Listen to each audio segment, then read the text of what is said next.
Cada semana te comparto algo de lo que pasa por mi mente, por mi cabeza, como quieran llamarlo. Depende también la situación mundial, la situación nacional, preocupaciones en general.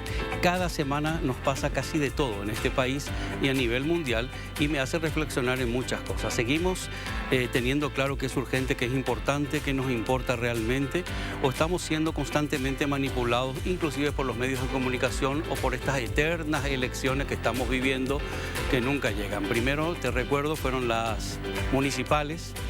Luego, terminadas las municipales, decían, no, falta mucho para las internas y generales. No, estamos desde comienzo de este año ya de lleno también en estas campañas. Así que es importante que de verdad frenes, pares un poquito, dejes de escuchar y empieces a analizar lo que escuchaste hasta ese momento. Es importante que primero de verdad conozcas cuáles son tus necesidades y las de tu entorno para poder saber hacia dónde querés que vaya el país.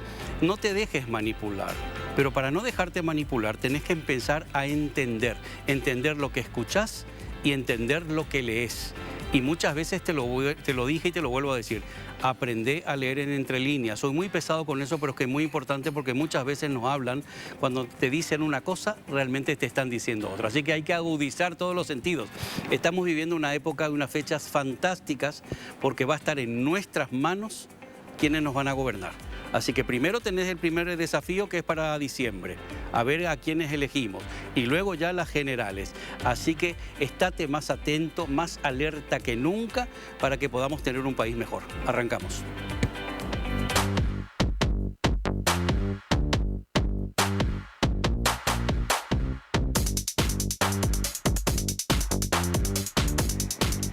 Y tener un país mejor dependerá también de quienes elijamos, quienes nos gobiernen, si la justicia va bien, si la justicia va lenta, va mal, si los senadores hacen su trabajo, si no lo hacen. Así que hoy tenemos de invitado a dos referentes. Vamos a hablar con la jueza Vivian López. Muy buenas noches, jueza, ¿cómo estamos? ¿Qué tal? Estoy muy feliz de estar acá con ustedes en el salón y gracias por la invitación. Muchas gracias. Vamos a hablar de lo que es la transformación digital de la justicia, que implementó la jueza y está con otro grupo y está luchando mucho con eso. Con el senador Sixto Pereira también. Buenas noches, senador. Buenas noches, Luis, Vivian, al compañero. Da gusto estar en un espacio interesante e importante para intercambiar ideas. Muchas gracias, senador. José Antonio, ¿cómo estás? ¿Qué tal? Buenas noches, bienvenidos. Y es un gusto tener miradas diferentes de lo que va sucediendo en el país, ¿no? Qué de cosas nos pasan a todos los niveles, ¿eh? Qué de cosas nos pasan a todos los niveles, senador, tantas cosas, el EPP, la forma en que pasó lo del EPP, la seguridad, la inseguridad. Algunos se centran solo en lo que es importante, por supuesto, en la seguridad de la lucha contra estos criminales, pero desatienden un poco lo que es la lucha y la inseguridad general que vive el país, absolutamente lleno de asaltos, atracos, abusos por todos lados. ¿Qué situación, senador, estamos? Y no es fácil mirando el efecto. Yo creo que hay que remontarse en gran medida para entender de lo que algunos dicen existe el EPP, otros dicen no existe. El colega Kencho, por ejemplo, afirma que no existe. No existe. Yo creo que hay demasiados grupos criminales. O sea, está esto, está el tema de los grupos narcos, está los grupos ligados al crimen organizado, etc. O sea, hay demasiadas. Yo quiero ir al fondo del tema. Generalmente porque se estuvo tocando también el tema del punto de vista si se considera a este grupo como fuerza beligerante, como fue Colombia o en El Salvador. Sí. Yo dije, independiente, se haga eso o no, se firmó la paz, pero los problemas sociales, económicos, ambientales continúan y se profundizan, no se cumple y siguen la matanza. Entonces, creo que acá hay que colocar un tema de fondo. La situación socioeconómica está gravísima. Paraguay tiene la más alta concentración de tierra del mundo. Menos de 1% tiene casi 90% de las tierras. Tener el país destinado, creo que cuarto lugar en el mundo en producción de soja, de granos. Tener la ganadería, creo que está por los 7 en el mundo. Iñandeña Poromongaruje, Paraguay produce alimentos. Yo creo que es al revés. Hay una población 60% menos de 30 años. Tenés más de 100.000 familias, pueblos indígenas. tenés 30% que es población campesina abandonado post dictadura de política pública, tenés MIPYMES, tenés el crecimiento de las periferias urbanas, el tema del movimiento sin tierra, sin techo y sin trabajo.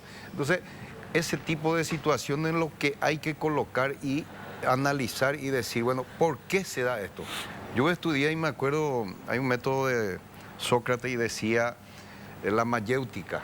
Cualquier cosa tenés que ir deduciendo el por qué, y te va a llevar a ver la causa. Y cuando ves la causa, puedes decir, vamos a ver cuál es la propuesta de solución. Y dije eso en la campaña cuando nadie pensaba que Lugo podría ser candidato. Yo era uno de los primeros en discutir por una experiencia que tuve ya. Yo vengo de la cuestión agraria y decía ahí 4 cosas.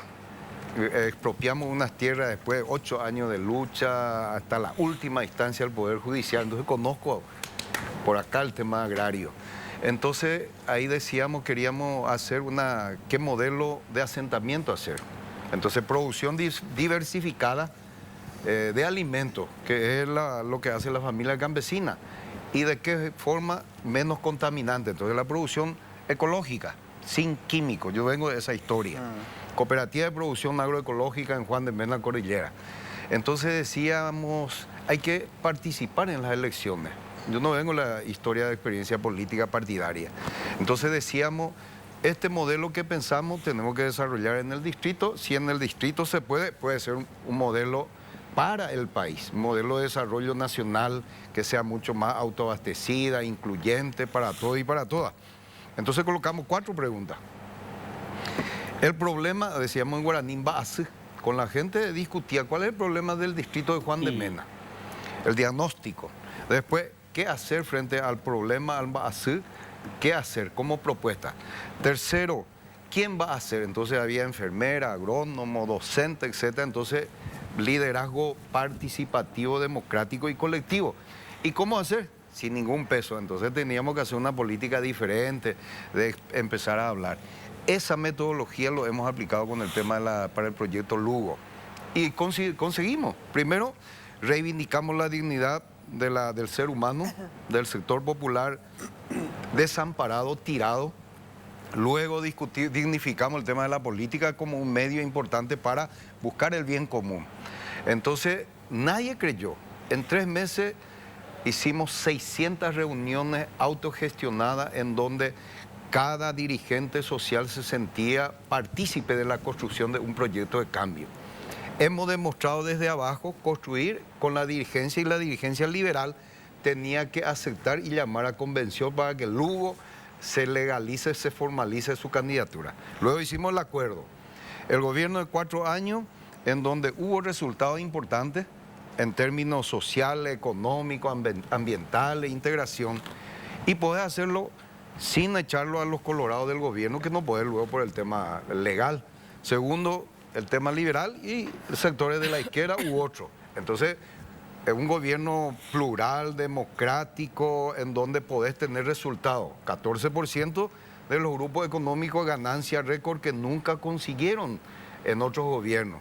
Entonces, con eso quiero decir de que acá el tema de la inseguridad hay que abordar desde el punto de vista del problema país, socioeconómico, político, ambiental, y luego plantearse una cuestión participativa y democrática. Esperar de la dirigencia populares, porque acá todo el tema de la corrupción e impunidad fue instalado desde esa época, de la época de la dictadura, cuando se entregaron la soberanía de la tierra, la soberanía energética, se repartieron entre militares, entre dirigentes políticos colorados de la cúpula, no el pueblo, y la gente que estuviera en el gobierno. Entonces, de ahí hay que empezar a reivindicar. Entonces, y con mucha participación, mucha democracia, se puede tener resultados cuando hay intenciones reales políticas. Hola, pucha. Qué charla nos dio, ¿verdad? Y encima haciendo un esfuerzo para no poder hablar en guaraní. Para no hablar en guaraní, Gracias. Te agradezco. Porque, Sí, es verdad, porque yo te escuché muchas veces y te sale el guaraní. No, pero te estaba haciendo la traducción simultánea. Él te iba haciendo la traducción simultánea. Te iba poniendo y a ver si me quedo con algo. Tenemos mucho que hablar ahora vamos a hablar más, gracias, senador. Vamos a hablar de muchas cosas que quiero hablar, el estado de Lugo, quiero hablar de la concertación, queremos hablar de que vas otra vez para senador, ¿verdad? Sí. Vas para senador. Hay mucho que hablar y analizar, pero también va unido mucho a todo lo que es el tema judicial. Vos hablaba al comienzo, Vivian, que estás muy metida en la digitalización de la justicia y porque tanto drama hay que se atrasa todo, que va todo muy lento. Contanos un poquito esa parte porque va muy ligada a muchos procesos que van lentos o parados inclusive. Sí, para ser honesta, ¿verdad? Bueno, me tocó en suerte liderar desde primera instancia, desde el 2016, el plan de implementación del expediente electrónico, que era prácticamente, cuando se hablaba de eso, en ese momento todos nos miraban escépticos, ¿verdad?, de que eso no iba a funcionar. Y hoy en día prácticamente en todo el país, gracias a la pandemia, ¿verdad? Increíble. Una explosión geométrica. Gracias a la pandemia, tenía que decir. Gracias a la pandemia, ¿verdad? Todos los recursos se destinaron a poder digitalizar los juzgados, sobre todo de primera instancia de todo el país, a nivel país. Tenemos ya expediente electrónico y digitalización en el Chaco paraguayo. Hemos llegado a Alto Paraguay, ha llegado el expediente electrónico antes que la ruta. Eso, por ejemplo, es un hecho histórico, ¿verdad? De la presencia del Estado, no solo es la del Ejecutivo, sino también la del Poder Judicial. En los rincones, en todos los rincones del país tenemos juzgados de paz ya con infraestructura mucho mejor que hace 10, 20 años. Y está llegando el expediente electrónico a los juzgados de paz, que es la primera cara de la justicia, que es donde el ciudadano de a pie puede llegar al juez y tiene esa necesidad. En Concepción, los 3 juzgados de Concepción, que es una zona también olvidada del país, ya tiene expediente electrónico. ¿Por qué es importante esto? Por la transparencia. El tema de la mora lo voy a poner a un costado, a un margen, porque ese es un multicausal, no va de la mano de la tecnología. Okay. La tecnología lo que hace es transparentar el proceso. ¿Qué significa? Que el senador, si tiene un proceso, puede acceder y ver desde su celular, que José también puede ver, que todas las personas que trabajan aquí pueden tener acceso al trabajo del juez desde su teléfono. Esa es la gran diferencia. ¿Y eso qué trae? Eso combate frontalmente a la corrupción, porque uno sabe perfectamente que es el juez el que no está firmando la sentencia y no es que el abogado está ahí diciéndole sí, ya firmó, no firmó, pasa esto, pasa lo otro. Todas esas viejas mañas del papel, esas viejas mañas del pasado, se vencen a través de esa tecnología. Ahora, los otros grandes problemas, los problemas de corrupción, la ineficiencia, la lentitud, ¿verdad? Eso sí son problemas que hay que abordar desde una perspectiva ya de una política judicial ya que escapa a lo que yo puedo venir a decir aquí. Eso ya depende ya de las cabezas del poder judicial, del pleno de la Corte, de decisiones políticas y se están abordando, pero yo creo que todo proceso es siempre muy lento. Este proceso de tecnología ha sido muy rápido. Del 2016 a hoy tenemos un avance tan grande que yo creía que en 10, 15 años recién íbamos a ver, y hoy en el 2022 ya te estamos hablando de más de 500 despachos judiciales totalmente digitalizados y subiendo. ¿Qué significa subiendo? Ya ha llegado a corte, a sala penal, ya llega a corte, está llegando al Tribunal Contencioso Administrativo, que es un tribunal importantísimo para el país, ¿verdad? Porque ahí se dirimen todos los juicios contra el Estado. Y también ya va a llegar, yo creo que próximamente, en 2 o 3 años, toda la Corte Suprema va a estar digitalizada y sobre todo la Sala Constitucional, que es la sala que tiene más juicios y más volumen de trabajo hoy en día. Ayer hablábamos, ya lo que voy a compartir, el veto a la ampliación presupuestaria al Ministerio Público. Y digo por qué esto, porque quería entrar en ese tema aparte. Porque está todo tan condicionado a un tema político que solamente piensan en el ataque a una inacción de la Fiscalía General del Estado, si trabaja, si está con una cierta inclinación hacia un grupo, hacia Horacio Cartes, bla, bla, bla, bla. Y a veces están las cosas tan manipuladas que uno no termina de ver hasta dónde puede afectar en una vida diaria que un ministerio trabaje sin presupuesto. Lo mismo en el tema de los jueces. Por ejemplo, ahora también quiero escuchar tu opinión de eso. De los jueces también, yo me acuerdo que te conocí a vos cuando vino la Asociación de Jueces. Vos pertenecés a la Asociación de Jueces, ¿verdad? Sí, soy secretaria general de la Asociación de Jueces del Paraguay. ¿Cuántos hay ahí? 900 jueces y de 1040 jueces, 900, voluntariamente asociados, ¿verdad? Bueno, y recuerdo que en su preocupación, esto hace justamente antes de empezar la pandemia, hace 2 años, año y pico, era la visión que tiene la población de la justicia y de algunos jueces en general. Y la visión es la que se ha construido en todos estos años y el reclamo ciudadano es legítimo, porque la justicia está en deuda. La justicia está en deuda y si bien habemos jueces que hacemos el esfuerzo, que queremos sacar adelante, que desde el gremio tratamos de levantar esa imagen, siempre es una tarea diaria y son granitos de arena para construir, ¿verdad? Institucionalidad. Nosotros tenemos, como dijo bien el senador, toda una historia atrás que nos condena un poco en el sentido de la justicia es muy nueva, la justicia que hoy vemos, la justicia seleccionada por concurso, la justicia que el juez llega al lugar donde está por un concurso previo, no es la justicia que teníamos antes, o sea, tenemos esa gerencia que tenemos que ir desterrando, el amiguismo, la influencia política, la influencia mediática, la influencia también de intereses personales muchas veces, entonces todo eso desde el gremio es una reivindicación que nosotros luchamos día a día. Queremos por eso una ley de carrera judicial que garantice que los buenos jueces sean los que asciendan, los jueces honestos, los jueces dedicados a su trabajo, ¿verdad?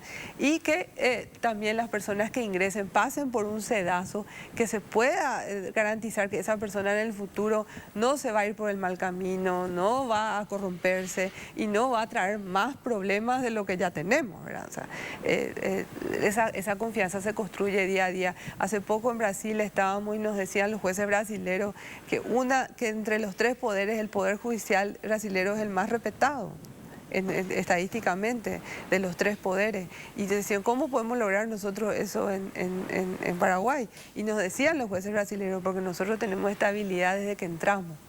O sea, el juez es independiente desde el día que jura como juez y tiene esa inamovilidad como la tiene también en España, ¿verdad? Entonces el juez sabe que su trabajo solo va a ser medido por el nivel de su sentencia y no por el resultado de a quién le benefició o a quién le perjudicó.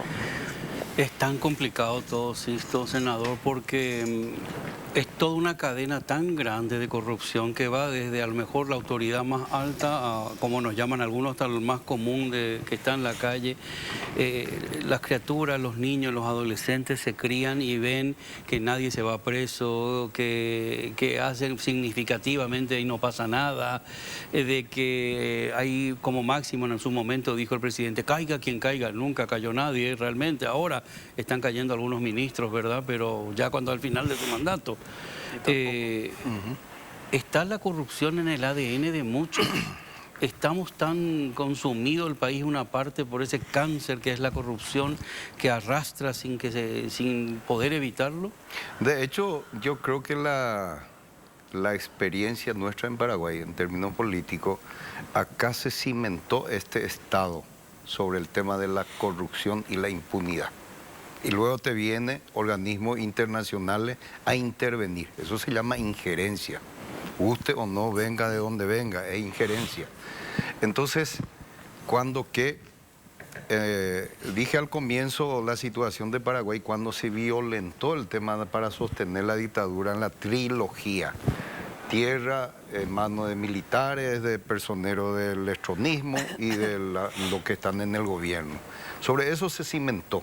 Entonces, y eso generó Paraguay tiene 406.000 kilómetros cuadrados aproximadamente. Ahora con los datos que se suman son 500 y algo. Eso te va a decir, depende de qué catastro lea. 100.000 y pico de kilómetros De más está tenemos. de más por el tema de la superposición de títulos. Sí. Acá hay una cuestión de cómo se genera eso, desde la institución agraria, el tema geodesia, el tema catastro y el tema del registro de la propiedad. Ese es el cuarteto de donde se formaliza la corrupción y la impunidad.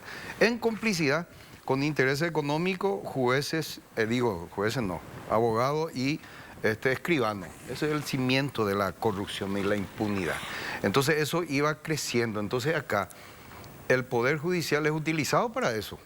El Poder Judicial en Paraguay, salvo honrosas excepciones, pero la estructura en sí está preparado para blanquear esa irregularidad. ¿Cuánta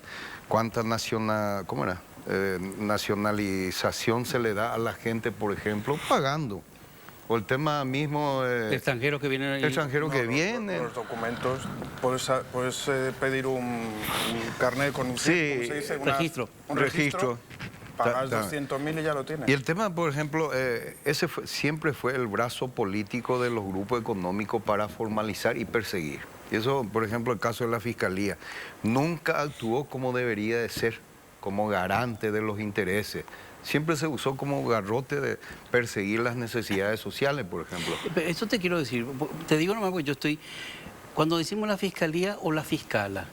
Fiscalía casi en general. Ya, pero todos fallaron. Entonces, honrosa excepción no por eso siempre te quiero preguntar, todos fallaron porque eso es lo que a veces hace que la población castigue a todo un ministerio completo cuando a lo mejor el culpable es la cabeza. No, de hecho, no hay tampoco, generalmente en el Parlamento, con honrosas excepciones, hay parlamentarios o parlamentarias que juegan a construir un Estado de Derecho. En términos presupuestarios, por ejemplo, la mayoría es jugar a cobrarle. ¿Cobrarle qué significa? Bueno, la fiscala general es elemento de cártel, entonces por lo tanto no hay que darle recursos. Y se le perjudica a un montón de fiscales o fiscalas que hacen bien el trabajo. Eso te quiero preguntar, porque acordate que la fiscala, por ejemplo, en marzo se va. Esta no aceptación, este veto que hicieron para no tener recursos en la Fiscalía para que puedan seguir investigando necesidades que hay. Pero nosotros desde nuestra bancada hemos presentado un montón de documentos, pruebas con relación al tema de lavado, de tema Messer, tema cártel, otro, etcétera, pero nunca se hizo la investigación como corresponde. Porque se habrá traspapelado la carpeta sin querer, y probablemente se sienta sobre eso porque es petiza, entonces para poder estar más alto. ¿Ves por qué es importante la tecnología? Sí. ¿Ves por qué? Las viejas mañas del papel. Sí, no, y decía también que generalmente el Poder Judicial es utilizado como un garrote político. Y le digo, siempre voy a decir con honrosa excepción. En Brasil mismo, aunque digan esto, nosotros somos inamovibles, no. El garrote utilizado, por ejemplo, contra Lula, y que ahora se demostró todo, que fueron una farsa que se inventó. ¿Pero para qué? Para impedirle que sea el candidato y eventual presidente de la República. Lo mismo se hizo con Dilma. Se inventó y bueno, no hay acá impoluto de jueces ni en Estados Unidos. Entonces siempre se utiliza eso como un garrote político y se usa también para todas las corrupciones, lavado, etcétera, para blanquear. Por eso el tema de la intervención en nuestro país, esa es intervención, eso es injerencia alevosa. La embajada americana. Te viene y se coloca, y cuando ellos son responsables, ellos fueron los que sostuvieron la dictadura acá en Paraguay y en América Latina, en un momento de la historia. Cuando no les sirve eso en términos económicos, geopolíticos, entonces bueno, le echan y le ponen a su consuelo narcotraficante. Y luego, en su momento, le utiliza a Cartes para hacer golpe político contra Lugo. Un gobierno legal, legítimo, puede tener diferencias, pero fue con resultados importantes. Se le golpea y bueno, ahora está en desgracia. Pues imagínate si pasa algo ahora y el embajador tiene que reunirse con el presidente en funciones del Paraguay. ¿Quién es? ¿No sabes? ¿Hugo Velas? No, acá ahora está significativamente como presidente porque el presidente está fuera del país. En España, y si el embajador americano tenga que hacer ¿te imaginas que tiene que hacer un aviso?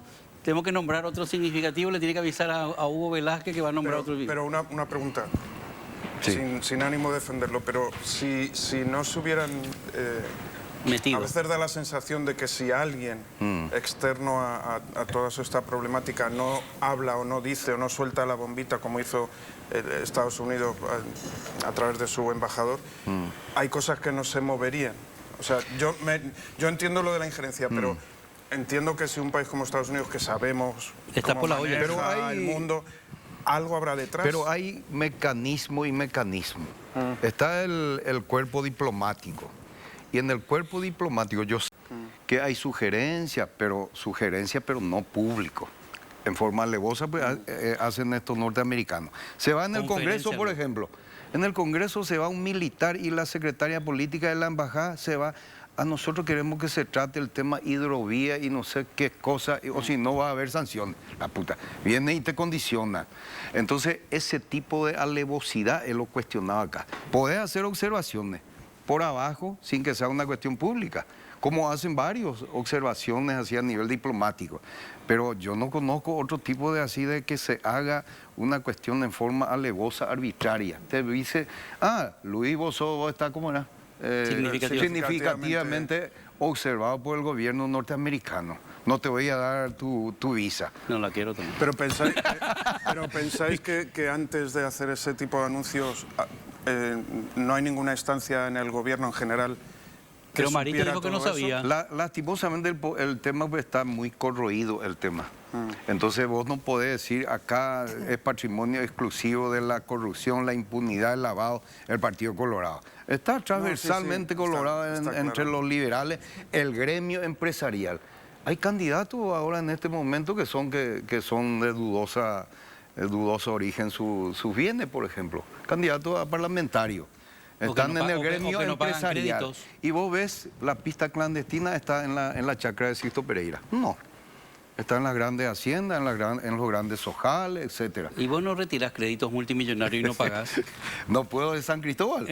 Y no pagás. No me dieron. No te dieron, no te dieron. Qué lástima, ¿verdad? No sé, desde tu posición. Yo, lo que dijo el senador con relación a la utilización de la justicia, ¿verdad? Para incluso apartar candidatos. Eso lo conocemos en Paraguay hace cuántos años, y no solo Paraguay. Hay un término en inglés que se usa para justamente describir esa situación que es el lawfare, que es utilizar, incluso hacer leyes, ¿verdad? De repente contra personas o contra circunstancias, contra empresas, incluso utilizar los tribunales para apartar a las personas. Es una manera, entre comillas, democrática, ¿verdad?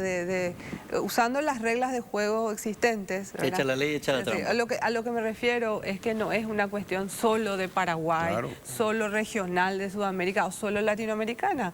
Está ocurriendo, la misma situación está ocurriendo en Polonia, en Hungría. En Polonia se ha barrido con todos los jueces de Polonia, el nuevo gobierno que es heredero del viejo comunismo derrotado en Polonia. Hoy en día él está enfrentado con el Consejo de Europa. El Consejo de Europa le dijo, no te damos más los aportes económicos si es que no cambian esto, y Polonia desoyó eso y el Consejo de Europa siguió dándole los aportes, y ahora hay un enfrentamiento entre todos los tribunales europeos contra Polonia y contra Hungría, porque la independencia judicial ha sido totalmente devastada en Europa. Los fallos de la Corte de Derechos Humanos Europea hoy en día no se están cumpliendo en todos los países europeos. Y hace poco nomás en un congreso internacional que estábamos le preguntaban a uno de los jueces ¿por qué eso está ocurriendo? Y tiene que ver mucho con la identidad de cada país. Decía. ¿Qué congreso se hizo hace poco en Paraguay? El congreso de Derecho de la Academia de Derecho Comparado. Se hizo por primera vez en Asunción, y la última vez que se hizo en Sudamérica fue en el 53 en Caracas.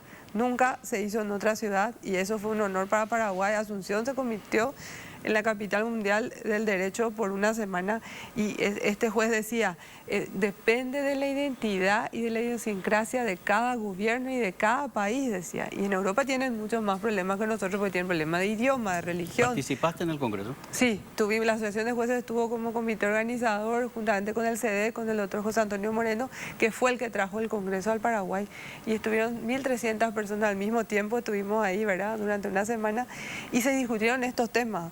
¿verdad? El Estado de Derecho, las noticias falsas, el discurso de odio, que hoy en Brasil estamos viendo cómo está haciendo estrago ese país.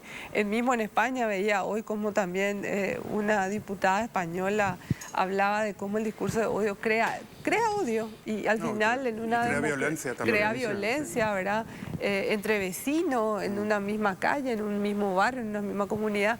Entonces, desde la justicia, nosotros estamos mucho más limitados que desde el Congreso a hacer esos grandes cambios.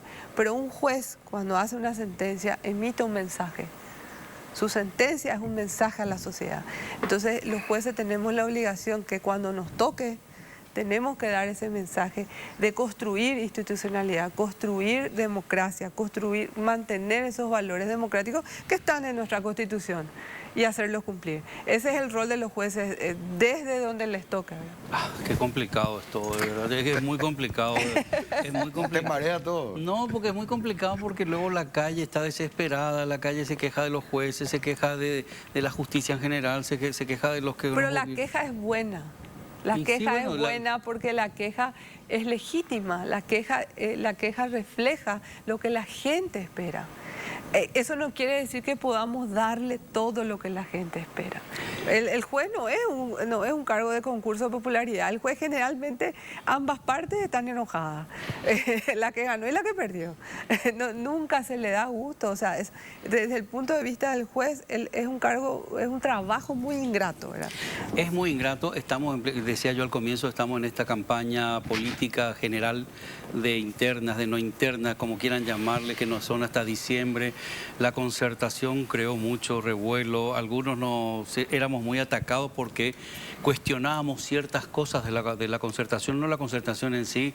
Vos sos cartista, no podés. Llegó un momento en que si querías hacer una crítica constructiva, porque yo no soy de los que me gusta decir, no, como el fin es bueno, justifica ciertas cosas. El fin no justifica los medios, yo creo al menos. ¿Cómo fue tu experiencia en esta concertación? Primero no es inventar la pólvora. Ya lo hicimos para la candidatura y la presidencia de Lugo. Desde abajo se hizo los acuerdos en este caso con los partidos tradicionales. Tuvo resultados importantes en la gestión de 3-4 años. Para todo, se redireccionó el Estado en términos de responsabilidad sobre salud, educación, vivienda, etcétera. Integración sin condicionamiento. Y nosotros habíamos planteado en la concertación, porque todo el Frente Guazú estuvo ahí. ¿Qué planteamos? No inventar cosas. ¿Sobre qué base vamos a unirnos? Lo que decía, ¿cuál es el problema de fondo? Escucharle a la gente. Escucharle a la gente significa traducir en propuestas, en proyectos.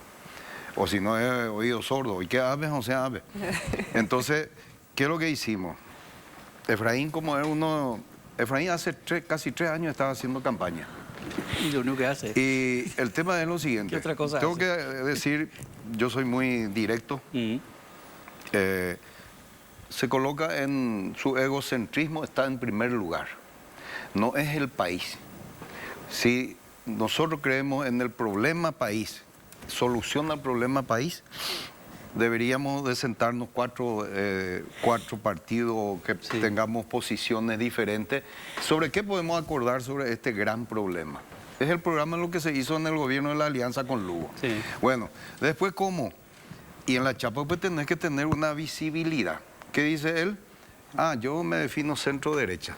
Y tiene que ser una mujer y yo tengo que elegir. Entonces, ¿para qué vamos a estar los tres ahí sentados? Si él está definiendo ya. Eso significa no le interesa al país, se coloca como el centro. Egocentrismo puro o cuá. Entonces, podés sentarte ahí con Patria Querida, con todo el mundo, acordar cosas, con la diferencia. Pero en este caso pues no se admitió eso. Entonces, ¿cuál es nuestra situación? En donde te tratan como leproso.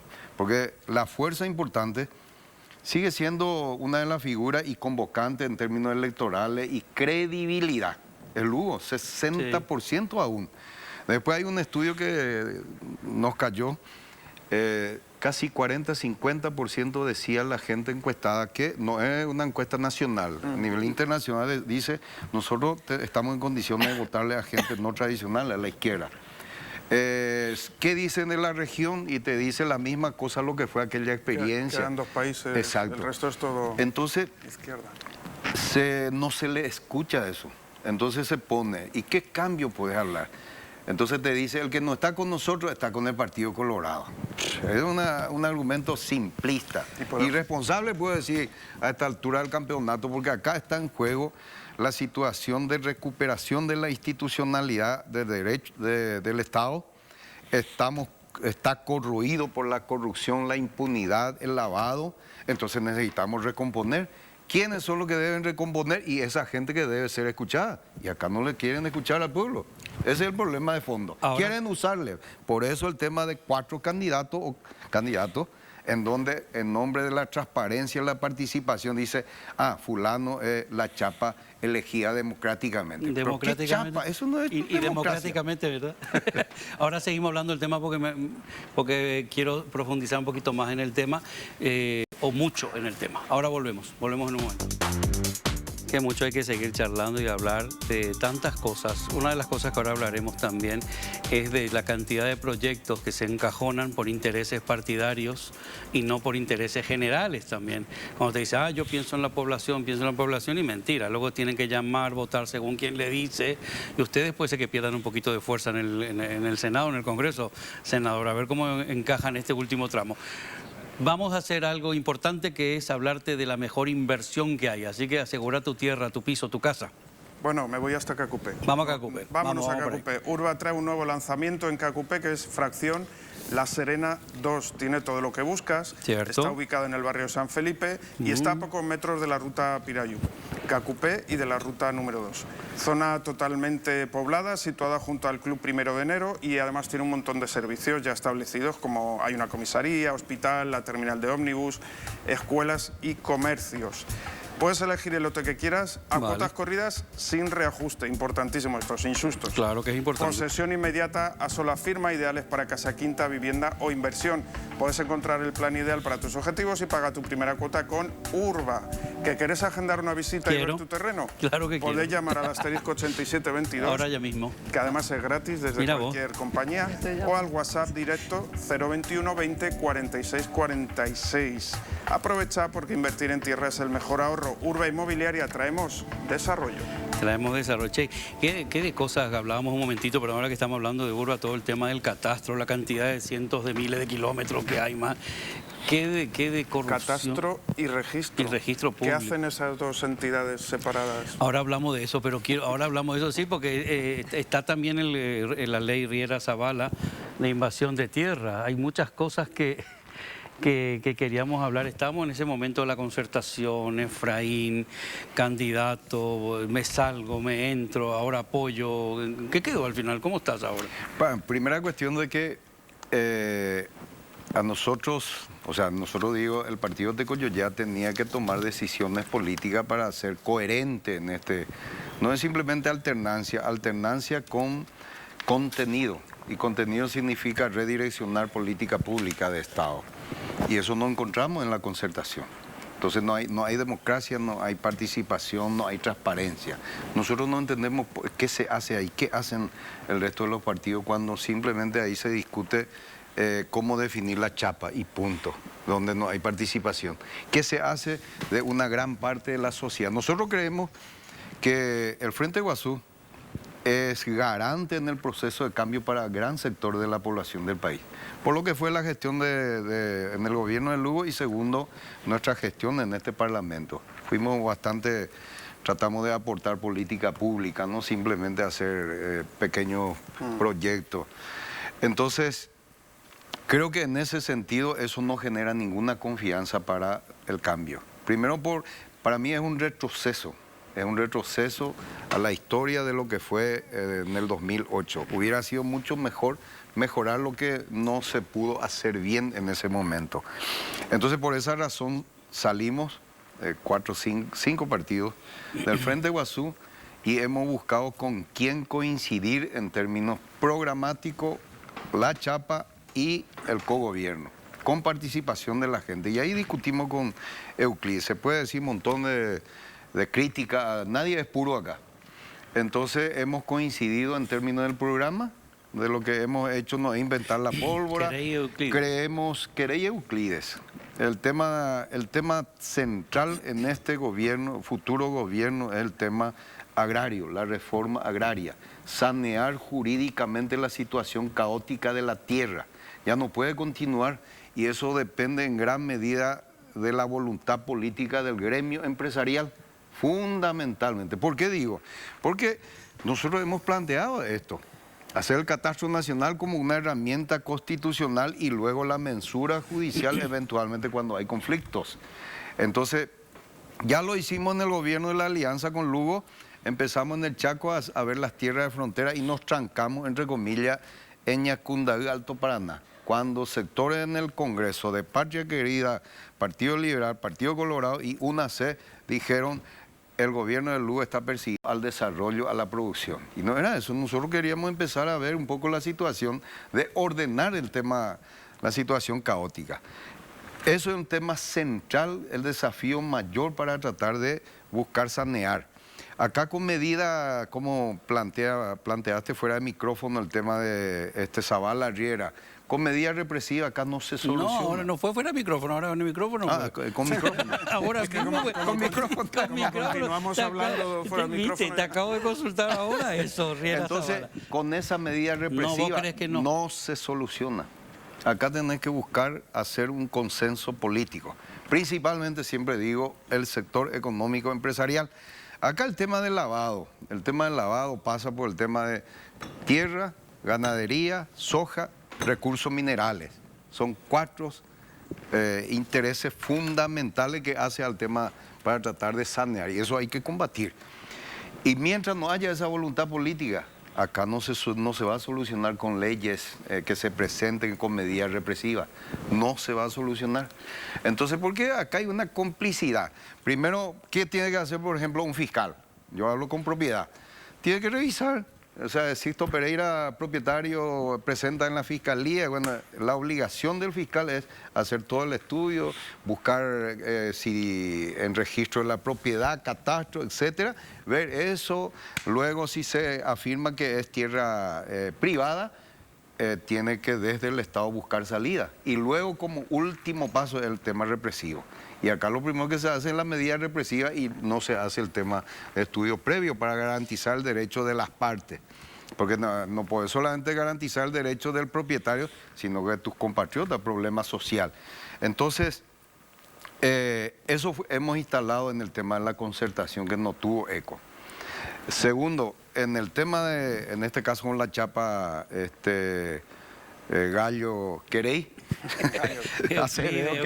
Euclides. Le salía el apodo y uno de los temas centrales es eso, sí, que hemos hablado. No va a ser fácil y tiene que haber consenso, o sea, tiene que haber acá participación política, tiene que haber de la prensa que no toma partido con los grupos económicos, la iglesia, todo tiene que participar para tratar de intentar buscar ese saneamiento y buscar el tema de redireccionar el modelo de desarrollo. O sea, al campesino, 30% de la población no le podés tirar y decirle que es Aragán.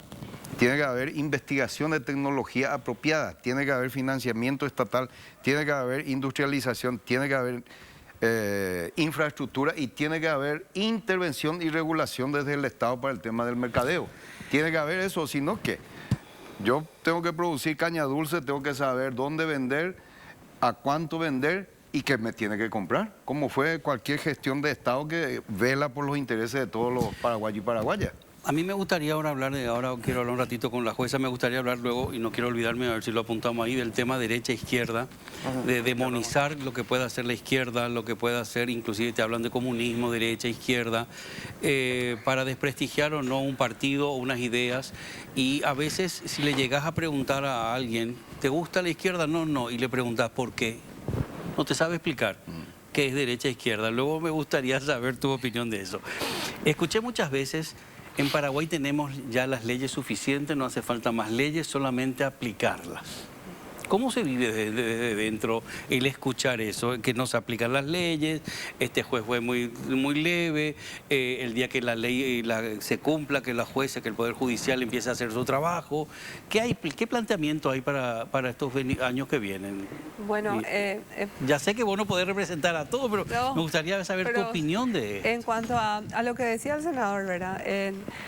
Crear leyes. Uno encuentra y eso es una tendencia casi mundial, es un error también de los gobiernos de los países. Tenemos un problema con el tránsito, hagamos una ley. Tenemos un problema con el agua contaminada, hagamos una ley. Tenemos un problema con el discurso de odio, hagamos una ley, ¿verdad? Entonces reprimamos. Esa es la primera reacción en general, ¿verdad? Y eso lo vimos, como te decía recién, en el Congreso de la Academia de Derecho comparado en todos los países, ¿verdad? Hay una tendencia a querer solucionar todo haciendo leyes. Hoy viste, perdón, antes que una ley que creo que es una ley que quieren presentar para si es una terrorista o un violador, eso directamente se le queme. No sé si leíste algo. Auxilio. No leí. Edgar Ortiz. Diputado. Sí, y hay también una tendencia a querer, como decía recién, en el caso del juez no es un concurso de popularidad, pero en el caso del político, ¿verdad? A decir lo que el pueblo quiere escuchar y con eso de repente generar también, ser tendencia en las redes sociales, ¿verdad? O sea, generar publicidad también. Pero hay que ser serios, ¿verdad? Y hay que hablar con datos. ¿Verdad? Hay que hablar en la mesa, como decía el senador, consensuar, expresarse, escuchar al otro, no querer imponer la idea. Esos son los valores democráticos de la sociedad y eso se empieza desde niños, en la casa, en los colegios. ¿Qué viviste vos de niña? ¿Cómo fue? Yo nací en la dictadura, ¿verdad? Claro. O sea, nací en la dictadura, o sea, ¿querés que cuente mi edad? No. Quiero que cuentes tu experiencia. Sí. Yo vengo de una familia de clase media profesional, mis padres eran... mi madre era abogada, mi padre es abogado hasta ahora, litigante, ¿verdad? Toda la familia de abogados, soy hija única y mi madre siempre fue una mujer muy apasionada por los derechos de la mujer y por los valores democráticos. En mi casa, digamos, a pesar de vivir en dictadura, había democracia. ¿Verdad? Siempre papá perdía 2-1, ¿verdad? Pero ella se dedicó a la política y a través de ella... ¿A la política? A la política. Ella en el 89, después del golpe de Estado, ingresa al Congreso y fue la primera, fue una sola mujer diputada por el Partido Colorado en su momento y había una senadora por el Partido Colorado. Una, eran de muestra un botón. Y ella impulsa la ley del 20% de la cuota de discriminación positiva para que justamente al hacer yo sé que hay mucha oposición hoy, incluso de mujeres contra esto, ¿verdad? De que cuando los hombres, que son los que hacen las listas, tengan que incluir mujeres. Ese 20% permitió que hoy haya mujeres en los gremios, en las cooperativas, en los colegios, en los centros de estudiantes. Eso cambió una realidad. Y que la verdad que si no era por eso, cuéntenme otro sistema y voy a apoyarlo, ¿verdad? Hasta que se llegue a una igualdad. Porque si vamos a esperar a que naturalmente se llegue a esa igualdad de ocupar lugares de decisión, vamos a esperar 100 años, yo ya no lo voy a ver, quizás ni mi hijo lo va a ver. Hay personas que no entienden la reivindicación, ¿verdad, José? Y fijaros que ahora llegamos hablando de ese tema que hemos comentado muchas veces, de la posición de la mujer, de mujeres preparadas, que hay muchísimas. ¿Qué ha pasado con estas chapas en la concertación, en el Partido Colorado? Ya no hablemos, porque no hay ni vicepresidentas, pero aquí son todas vicepresidentas precandidatas. Queda lucha todavía, ¿verdad? Muchísima. O sea, yo esperaba tener una mujer al frente. Y eso es resultado, José, de que la igualdad legal está. La generación de mi madre la logró, ¿verdad? Pero la igualdad real no. No existe. Hoy en día, un ejemplo práctico, si yo estoy en el juzgado trabajando, de repente tengo que ocuparme también de las cosas de la casa. Si en el colegio pasa algo, me llaman a mí, no le llaman a mi esposo, ¿verdad? O sea, yo tengo que dejar una audiencia y salir corriendo. O sea, esa igualdad real de que ambos progenitores están que conste que aclaro para que mi esposo es un progenitor muy presente, ¿verdad? Y no es que me ayuda, sino que... Y un capo, por cierto, Francisco es un capo, Francisco Segura. Sino que se ocupa de su rol de padre, ¿verdad? No todas las mujeres viven eso, la mayoría de las mujeres paraguayas son jefas de hogar, mantienen su hogar, traen el dinero a la casa e incluso aguantan situaciones de violencia y de maltrato por sostener un hogar y salir adelante, ¿verdad? Esa igualdad real que decís, en los lugares de decisión, eso nos falta mucho. Hoy en la Corte es de 9-1. Y me preguntan a mí, ¿cuántas van a ser suficientes? Y me preguntan, ¿verdad? Muchas veces me dicen, y hasta que sean 9. Si cuando fueron 9 hombres nadie dijo lo contrario, ¿verdad? Y eso lo decía, no lo dije yo, ¿verdad? Lo decía Ruth Bader Ginsburg en Estados Unidos, ¿verdad? Una de las grandes luchadoras por la igualdad también en Estados Unidos, que es un país que se vanagloria, ¿verdad?, de la democracia y la libertad, pero donde se discrimina y no se lleva a la práctica en su casa, más afuera que adentro, ¿verdad? Estados Unidos, justamente Ruth Bader decía, hasta que sean 9. Y hasta ahora no han sido 9 mujeres. Hasta ahora no han sido. Hablando de eso que dijiste, me hizo acordar de Esperanza Martínez. Sí. Esperanza Martínez, por ejemplo, algunos en público y otros en privado te dicen que hizo una excelente gestión en su momento con el ministerio, que creó de verdad muchas cosas, y sin embargo, que por cierto, Esperanza, nunca consigo que vengas. La invitamos todas las semanas y nunca puede, pero también la apreciamos. Fue, no sé, eso que tuvo que abandonar, porque les pasa a la mayoría de las candidatas. Tienen una preparación increíble, inclusive más que la mayoría de los que están ahora arriba, y sin embargo en el momento de tener, porque necesitas un apoyo económico, es donde falla la cosa. De hecho, ahora va a ser mucho más difícil el tema de construir política pública, de hacer gestiones públicas, por la modificación del código electoral, el tema del desbloqueo. Sí. Primera cuestión que le perjudica a las mujeres. Totalmente. Totalmente eso. Ese logro se retrocede. El tema de la institucionalidad organizativa. Sí, matemática. El tema de un partido que es un medio, un instrumento en donde hay programa, hay disciplina, hay organización. Eso acabó. Es una cuestión de, yo digo en guaraní, ni carne puro, carnicería puro. Entonces ya no hay capacidad de gestión pública. Ahora el gasto es doble para las internas y las generales. Entonces la inversión, esta es una inversión, ya no es política pública. Entonces, ¿qué hace? Y vos haces la sumatoria, algunos te dicen, voy a gastar $1 millón para la interna. Eso significa en las nacionales, también va a ser el mismo. Y después hacer la conversión en guaraníes y lo que se percibe en 5 años, probablemente no alcanzás. Entonces, tiene que haber ahí tráfico de influencia, negocio, etcétera. Sí. Entonces, por esa razón, creo que ahí Edgar Ortiz habló de esa situación también, a pesar de que habló de este proyecto jodido. El proyecto jodido de incinerar a los violadores y terroristas y asesinos. Entonces, la misma cosa, yo creo que esto hace a la democracia, la participación, rever esta modificación.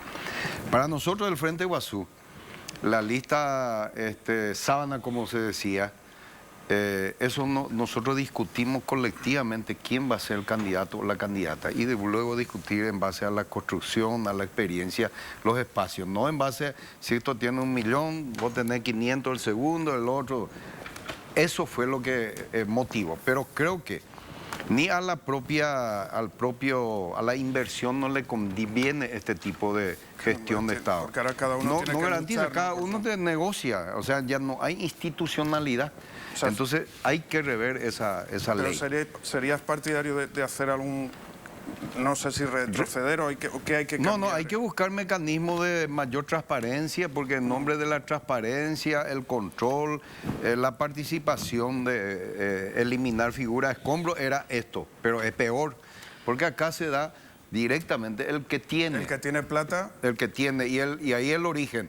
¿Quién va a controlar el origen? ¿De dónde viene? Pero vos podés decir, yo voy a gastar, no sé, 10 millones. Pero ¿cuántos millones vas a entrar?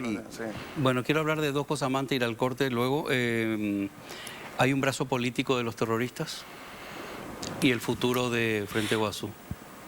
Futuro de Frente Guasú. ¿Y por qué te reís?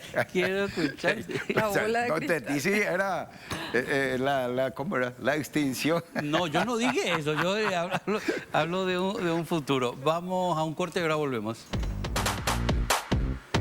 Es muy importante conocernos, saber quiénes somos, cuántos habitantes tenemos. Hay mucha gente que ahora ya está algunos cuestionando ciertas preguntas del censo. Por favor, es importante que todos respondan para que tengamos una mejor construcción el día de mañana del país y sepamos la realidad de lo que está pasando. Así que atendé lo que te dice el censo. Hay que saber cuántos paraguayos y paraguayas viven en el campo, cuántos viven en la ciudad. Hablábamos antes de los cinturones que rodean las ciudades, que suelen ser cinturones de pobreza, además muy precarios. ¿Cuántos ya no están, nos dejaron, fallecieron? ¿Cuántos volvieron de su lugar de nacimiento a una Pensé ciudad, por que ejemplo? cuántos habían vuelto del más allá. No, Pues son no. movimientos internos Pero, dentro perdón, del en país. este o país gente- puede pasar de todo. Te recuerdo que una lista de, no me acuerdo cuántos, de los colorados había hasta fallecidos en esa Bueno, lista. pues ahora con el Pero censo... Con el censo así sabremos Bueno, también perdón. cuántos nacieron, cuántas personas realmente nacieron. Sí. Para todo eso el 9 de noviembre se está haciendo un despliegue bastante importante de voluntarios y por parte del censo también. Así que hay que quedarse en casa el 9 de noviembre y esperar a tu censista, que irán con su tarjeta bien identificados para construir juntos un nuevo Paraguay. Hablábamos en el primer bloque, creo, Sí. de lo importante que es tener datos del Sí, país, ¿no? sí. Así que censo 2022, AIME Paraguay, que es estoy, ¿no? ¿Ves cómo algo se Bueno, hace? justamente lo importante del censo, quiero tocar un tema que no iba a tocar, pero me hizo acordar al leer esto, la terrible noticia de estas 10 niñas que eran abusadas. Y digo nomás esto, lo toco porque muchas de esas niñas ni siquiera tenían cédula, era como que no existían, no estaban. ¿Cómo vas a proteger a alguien o algo que no existe, que no Y está? los nenes que están aquí en las grandes ciudades, en los semáforos, Sí. Así que no es van a la importante, escuela, importante. No existen, o sea, Es importante que participemos todos y que se pueda blanquear todo eso. Izquierda, Frente Guasú, el futuro, decías, de Frente futuro brazo político de terroristas. ¿Qué hay de todo eso? Yo me acuerdo, en el otro periodo, habían dos colegas que siempre nos atacaban. El brazo político del EPP, acá el Frente Guasú, secuestrador. Y después me acuerdo cuando Pavão, estando en la cárcel, viene su equipo de juristas, viene la prensa nacional e internacional, y ahí relataba, en el gobierno de Cartes, y decía, a mí me consultaron cuando se le secuestró, creo que al joven Arlan, creo que. Arran, sí, ahora. Decía, a mí los órganos de seguridad me pidieron para hablar con los muchachos, a los muchachos y no a la EPP. Entonces fuera a hablar la liberación, di plata, entonces ahí donde tema narcotráfico, tema Estado, o sea, está inserto, infiltrado en todas las esferas.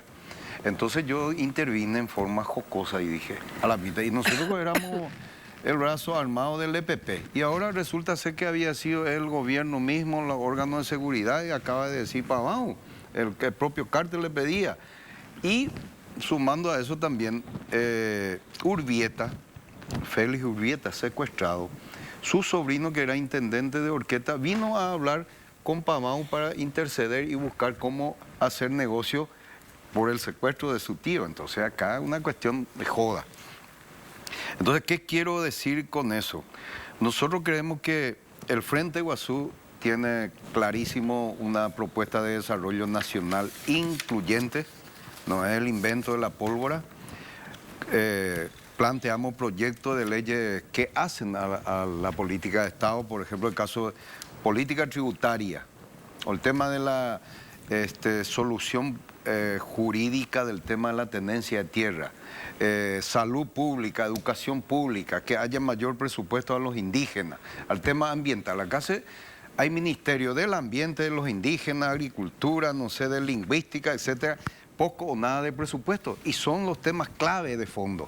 Sin embargo, la repartija del presupuesto va para fiscalía, para los órganos de investigación o de represión. Acá hay que jugar a combatir esos focos para tratar de generar mejores condiciones de vida. Cuando hay mejores condiciones de vida, ¿quién va a irse a meterse, entre comillas, en el monte? Perdón, ¿estás en una comisión de energía también? Yo estoy en la Comisión de Energía.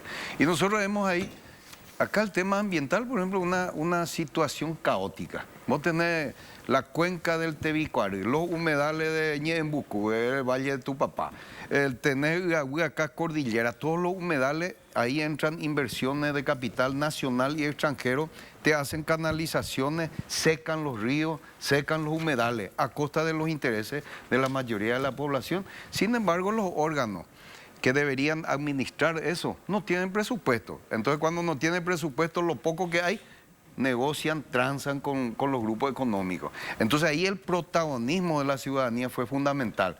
Por eso en aquel momento, cuando toda la cuenca del Tebicuari estaba secándose, toda la ribera de la población se estaba movilizando sobre eso. Entonces, creo que ahora es el momento de la ciudadanía para tratar de recomponer este Estado de Derecho y que tenga rostro social. De lo contrario, no va a pasar nada acá. El tema de me hablas de la existencia del Frente Guasú. Yo creo que mientras haya injusticia, desigualdad en este país, siempre va a ser el canal importante del rostro de los que no tienen voz y que tengan visibilidad política en ese sentido. Pero ¿se quiere asociar a algún partido, no solamente al Frente de Guasú, en general, a la izquierda con que no les importa el dinero, con que no respetan la propiedad privada, la industria, el comercio? ¿Es así? Insisto, No, hasta ahí soy nosotros tenemos una posición bien clara. Nosotros apostamos por el desarrollo nacional. Y como condición tenés que regularizar jurídicamente el medio importante que es la tierra. Tenés que velar por el tema de los recursos naturales. Tenés el agua, tenés varios minerales, oro, gas, petróleo. Ahora van a cobrar por la hidrovía a lo mejor. Claro, hidrovía. La hidrovía. ¿Qué tiene que ver acá, por ejemplo, Argentina? la Fuerza de Ingenieros Militares Norteamericanos en una región en donde afecta a 5 países? 5 países debe ser consultados y dar su aval cuando se va a modificar, por ejemplo, el cauce hídrico. Pero Sixto, no, a veces no hay colaboración entre esos 5 países. De pronto dice Argentina que va a cobrar un peaje, se supone que estamos en el Mercosur, que los países, y va a haber otro diálogo. Por eso decía antes, al final viene alguien del exterior, como decías tú, y ahí es cuando se reacciona. Ahí es cuando se dice, no, esto es la soberanía de los 5 países y tal. Sí, claro, no, de hecho eso, el equilibrio. Nosotros hicimos en el Congreso una audiencia pública en donde vinieron todo el grupo empresarial, ambientalista, el ejecutivo de hablar sobre el tema hidrovía. Conclusión, nuestra Comisión de Energía va a convocar, va a empezar a hacer una tarea como diplomática desde el Ejecutivo con la Cancillería, ver en este caso encuentro con los 5 países para ver un poco y discutir el tema de hidrovía. Segundo, tiene que haber una participación amplia acá de todos los sectores indígenas, comunidad afectada, porque esto perjudica a todos. No hay que legislar exclusivamente para abaratar el flete de los grupos económicos, sea importador o exportador. Tiene que velarse todos los intereses. Entonces, sin alterar, porque vos alterás el cauce hídrico, desde el Pantanal puede secarse. Puede haber como ocurrió con el tema del Mississippi, por ejemplo. Entonces, creo yo que mientras no haya este tipo de intervenciones realmente como política pública, estemos o no en mayoría o en minoría en el frente dentro del Congreso u otro espacio, nosotros vamos a seguir defendiendo esta posición de desarrollo nacional incluyente para todo y para todas. Bueno, se habla de que posible fin del EPP, pero hay tantas cosas que hablar. O para la EPP cuando hay política pública real para la gente, buscar el buen vivir, estoy coponada a la gente. Ahí puede terminar. ¿Qué EPP va a haber acá si cuando la gente...? ¿Pero no crees que ahora es el principio del fin? No creo. ¿No? No creo. Porque todo el mundo está diciendo que es el principio del fin. No, yo no sé, pero mientras haya injusticia, inequidad, desigualdad pero en ellos este país, mismos son los que están matando, ellos mismos están matando a los que no. Entonces, el principio por lo que ellos luchaban... independiente a eso, yo no justifico. Te digo nomás porque el principio por lo que ellos luchaban están traicionando, ya no hay ni supuestos principios, son asesinos. Nosotros defendemos la vida, nosotros defendemos, confrontamos con proyectos. Quienes son muchas veces los que violentan una cuestión de, por ejemplo, tierras indígenas. Caso Loma, 10.000 hectáreas de tierra indígena. Ahí 3 empresarios fueron a invadir esas tierras. El caso de las reservas, ¿quiénes son los que invaden? Y cuando toca ese tipo de... Entonces los Zavala o los otros levantan la cortina para tratar de resguardarse. Vivian, yo veo que sos una apasionada, porque aparte por otros motivos siempre hago seguimiento de todo lo que es la justicia y todo lo que puede mejorar en la justicia. Porque dependemos realmente de tantas cosas, nuestra vida depende de tantas cosas relacionadas con todo lo que tenga que ver leyes y justicias. ¿Qué planteamiento te haces? ¿Vos podés ser libre en opinar o hay que tener cuidado? ¿Cómo es el tema, Vivian? Bueno, como jueza. Por mi trabajo hay ciertos temas que no puedo opinar porque mañana pueden caer, ¿verdad? Sí, te puedes tener un... Y me tendré que apartar, ¿verdad? Pero lo que decía el senador de los problemas que tenemos, que son las realidades de Paraguay y de casi toda América Latina, ¿verdad? Siempre la justicia es el árbitro de esos problemas. Y por eso es importante que en la justicia existan jueces formados, técnicamente formados, y que tengamos esa estabilidad para poder decidir y no sin injerencias. Eso es vital porque el juez cuando decide, como decía recién, cuando saca su sentencia, está dando un mensaje a la sociedad, a su sociedad.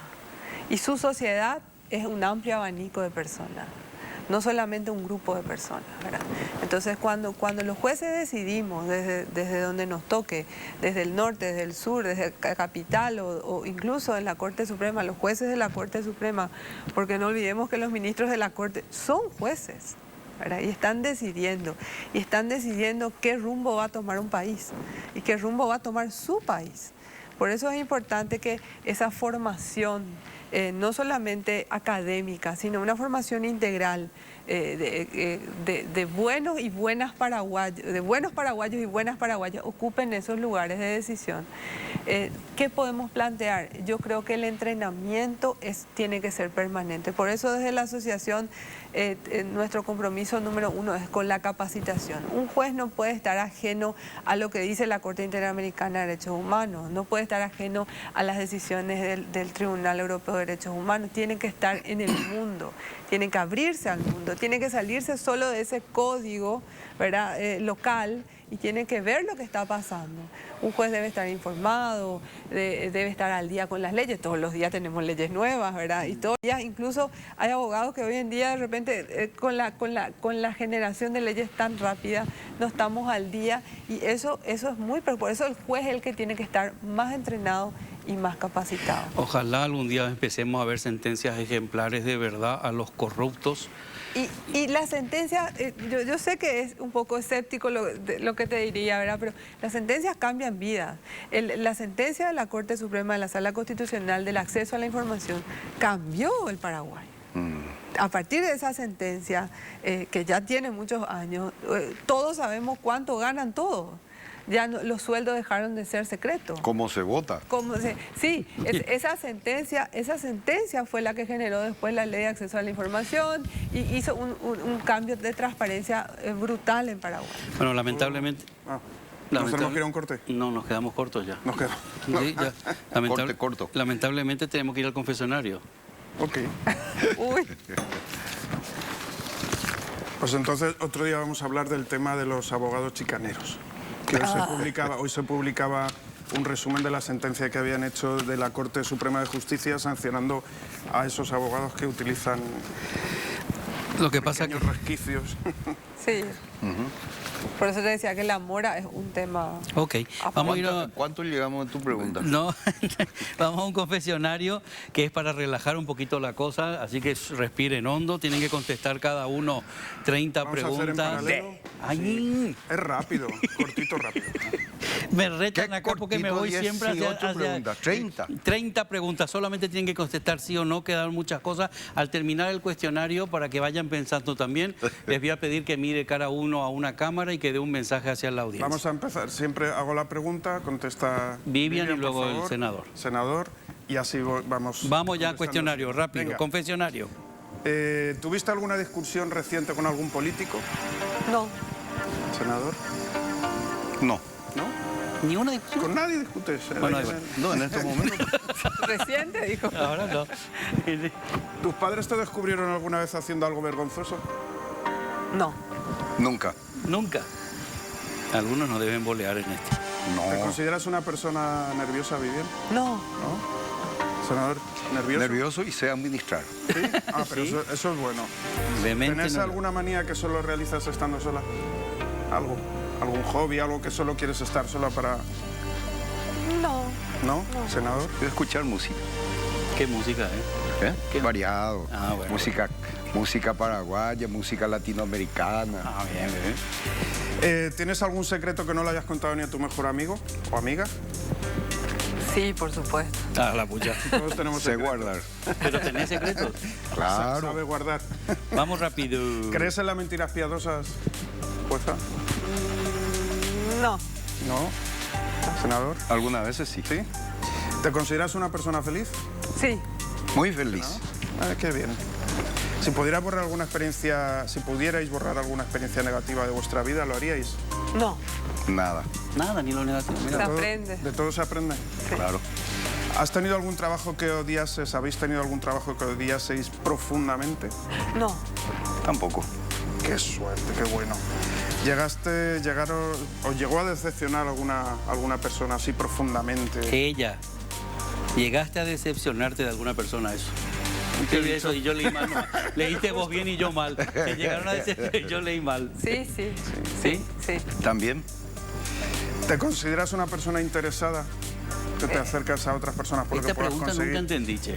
No, para nada. ¿Quién te va a decir si soy un interesado? Claro, yo Porque quiero algún día que alguien me diga, sí, soy interesado. Cosificar a la gente. Sí, No. no, por eso, ¿qué pregunta? Si soy un interesado o soy un pesado. Mira, por vosotros la voy a eliminar ya para los próximos Sí, eliminarla a profesionales. las 11 se fue. ¿Alguna vez os habéis arrepentido de no insultar a alguien? No. Administro bien. Gran administrador. Bueno, ¿y cómo vamos con el romanticismo? ¿Sois personas románticas? Sí, claro que sí. También. ¿También? ¿En serio? Sí. Me da la pucha. Aparento. No, aparenta sí, no. Así me dicen. El amor es parte de la vida. Claro.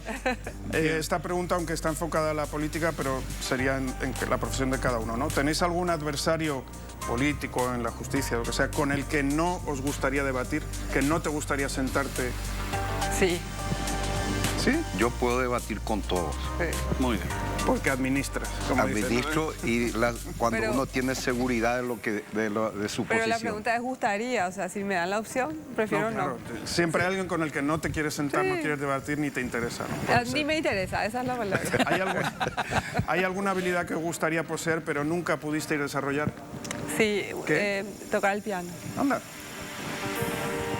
Senador. Futbolista. ¿En serio? Sí. ¿Y llegaste a jugar? Sí. Papá era el que Papá el que me prohibía.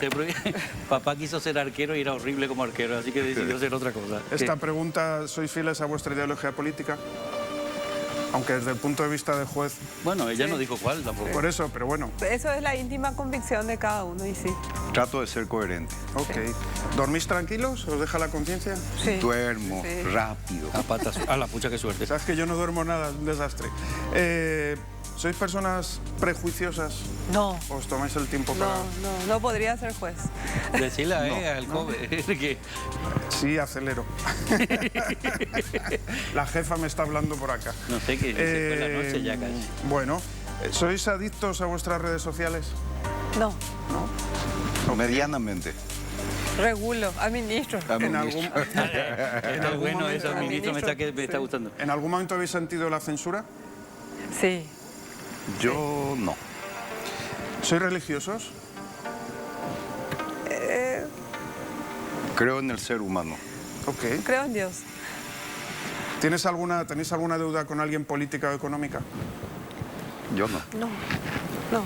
A la pucha, qué suerte, yo debo a todo el mundo. ¿Algún No, mentira. decirme un lugar en el mundo donde os sentís seguros y os olvidáis de todos los miedos? Un sitio que dice, este es mi lugar. Mi biblioteca. Yo en Juan de Mena. No hay señales. No te Ahí llega nada. disfruto, hablo, escucho música. Bueno, que ¿Os consideráis privilegiados, paraguayos privilegiados? Totalmente. ¿Llegasteis a utilizar a alguna persona para obtener beneficios? A utilizar. A manipular. Otra pregunta que tengo que tachar porque siempre No, pero digo, bueno, no. pero hay alguien que no ha contestado que sí, ¿eh? Es verdad, es verdad. Hay gente, hay Sí. personas Celeste invitadas creo que no han que fue contestado. lo que dijo, No sí. sé. No. ¿Crees que sos una persona abierta a los cambios? Sí. Sí, Es totalmente. fácil, o sea, es fácil. Sí. Ok. Si pudieras cambiar algún aspecto de tu físico, ¿lo haríais? Sí. Mi físico está muy bien. Sí. Está bien. ¿Sois sinceros? Sí, ¿Y creéis en la amistad? sí. Sí. No era tan difícil, ¿vieron? No, era difícil, No había era tan sido. difícil. Bueno, Un poco para conoceros un poco más. hacemos lo siguiente. Vivian, si querés decirle un pequeño mensajito a la audiencia que te está viendo. Bueno, que los jueces, a pesar de lo que aparentamos, no todos somos tan malos. Hay muchos jueces y la mayoría, una silenciosa mayoría que trabaja día a día y trata desde donde le toque de hacer patria. Pero evidentemente todavía no es suficiente y la ciudadanía que reclama ese cambio es totalmente legítimo y estamos abiertos a escuchar y a seguir luchando cada uno desde donde le toque. Gracias, Vivian. Bueno, senador, esa cámara tuya, lo que quieras dirigirte a la No todo está perdido. No hay mal que dure 100 años. Creo firmemente en los compatriotas que hay más reserva moral para cambiar y transformar este país. De una inequidad, de una injusticia, a un vivir mejor. Gracias, gracias. Vos sabés que es la primera vez creo que charlamos, me ha gustado, espero que no sea la última, que podamos charlar mucho más y seguir debatiendo porque es muy importante. Gracias a los invitados, gracias Vivian como siempre. Nos vemos en un ratito, ahora volvemos. Me pasó volando este jueves y les queremos recordar la importancia del censo, ¿eh? Claro, para saber cuántos paraguayos viven en el campo, cuántos viven en la ciudad, cuántos ya no están, cuántos volvieron, cuántos paraguayos nacieron. Para todo eso es importante el censo. Este 9 de noviembre, quédate en casa, yo me voy a quedar en casa, esperando al censista, que va a venir además bien identificado, con su carnet, aquí colgandito. Sabes que nos van a preguntar seguro si hay cuántas mascotas. Ya damos la bienvenida a Alfonso, por cierto. Bueno. Y sí, te van a preguntar muchas cosas que son importantes para saber la realidad del país, ¿no? Bueno. Construyamos juntos un nuevo Paraguay, Censo 2022, AIME Paraguay. Sí, no faltemos, de verdad, y que es importante para que el día de mañana sepamos muchas cosas. Para muchas instituciones no vale el censo. Así Y a que mí me preguntarán que de dónde vengo. no sé si te pregunto. Alfonso, ¿estás de acuerdo con el censo? Sí, está de acuerdo. Bueno, fue suave hoy nuestra charla, pero fue muy interesante conocerles. Y aunque Vivian ya le conocía, el senador no le conocía. Así que vamos a invitarle más a menudo. Ahora volvemos.